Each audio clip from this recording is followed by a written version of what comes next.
Welcome to the Tech Egg. Don't get scrambled. Enjoy the video. You start by confirming prerequisites and making an architecture choice.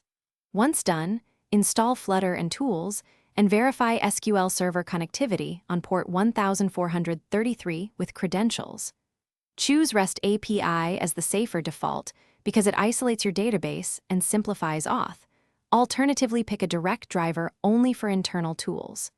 Now scaffold a minimal Flutter app so you have a UI to test. Make sure to create a database user with least privilege and note connection details for the next steps.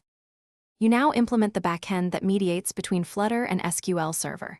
Start a node, JS or ASP, NET core project, install MS SQL or system, data, SQL client, and write endpoints for get, post, put, delete using parameterized queries to prevent injection.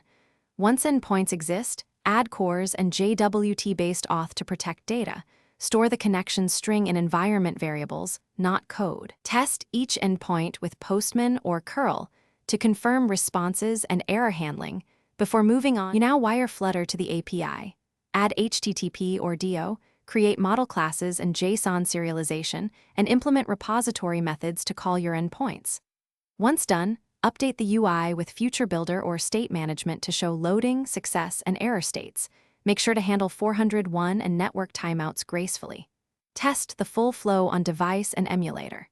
If things go wrong, check server logs and cores first. Then verify connection string, firewall rules, and that JWT tokens are issued and included in requests. Thanks for watching. Consider subscribing if I helped unscramble your problems.